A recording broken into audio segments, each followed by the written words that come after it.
when this happened to you, you're 35 years old, right? You're a grown man. I know you like to joke. I'm an old man. I mean, you're in literally your prime, bro. Correct. When that happened to him, he was 23 years old. Correct. Right? This was 5 years ago. I think he's 27 now, 22, whatever. You've had a lot more life experiences and been in fights, literally, proverbially, all that, versus someone who's 23. I could see where you're coming from, being like he's been groomed by this virtual governments, these digital media companies. He needs them. He needs them.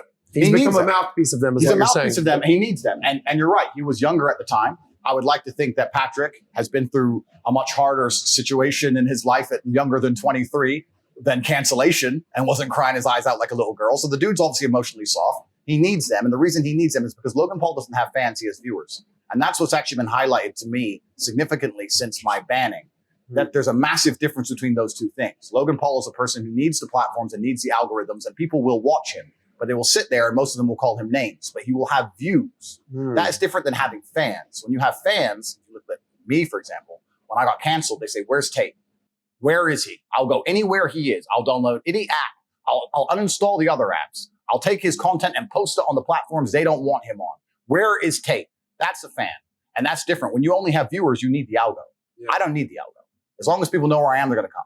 And it's a completely different scenario. Whose playbook you think he's following? If you were to say, because isn't that the Hollywood playbook? Like you follow that playbook, and as long as because that's what you're speculating. He's following the playbook of, you follow our narrative, we're going to give you the world.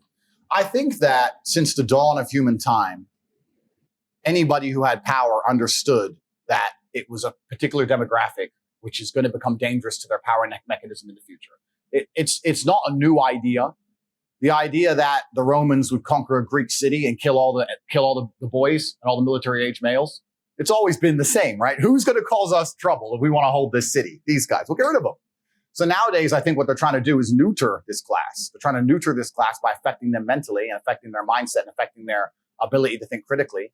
And if you neuter this class, you're far less likely to have a revolution when you do something crazy. Like, I don't know, like, for example, imagine for 2.5 years, you wanted to lock everyone in their houses because of the common cold. Let's imagine you were going to do something tyrannical.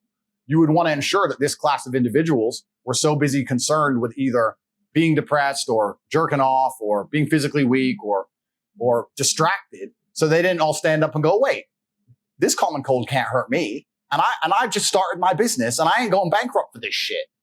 They don't want that. So they're trying to neuter a certain class of people. I don't really want to talk too much in depth about who I think they are because I'm trying to stay alive and I would never kill myself. But it's certainly happening. And I think anybody with a brain can see the narrative is out there. And the narrative is being purported and accelerated by all mainstream media channels. And people who are allowed to have a platform, such as Logan Paul, have sold their soul, cut their dicks off, and they sat there and say, yes, I will say what you tell me to say. Please don't cancel me. I am a fearful individual. The dude is a punk. And if he ever meets me in the cage, I will destroy him in real time for free. And he knows that. What about the brother? Well, Jake at least, well, this is the interesting thing about those two, right? Because me and my brother have become the most famous brothers on the planet.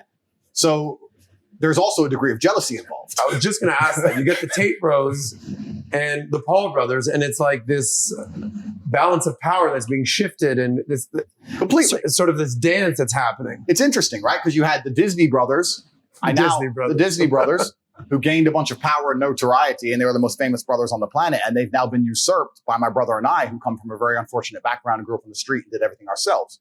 And obviously, the youth of the world today have an affinity and feel a synergy with us that they don't feel with the Disney brothers, because the Disney brothers had a very easy, privileged life. You know, they grew up relatively easily and privileged. You get a Disney contract, then you become a YouTuber.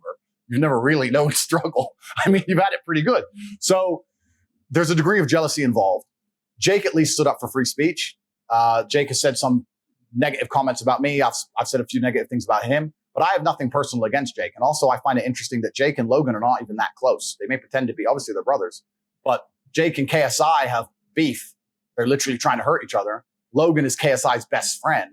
When you ask Logan who would he choose between KSI and his brother in a boxing match, he's like, oh, I don't know, man. He can't even choose his own flesh and blood over some fucking dude he met. Their whole relationship is weird. If you insult my brother or you have any kind of problem with my brother, you have a problem with me.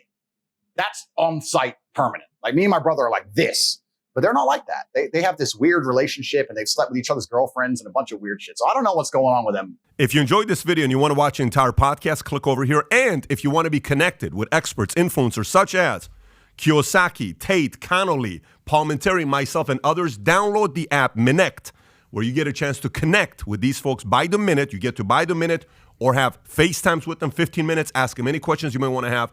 Download the app Minect and start connecting with influencers and experts today.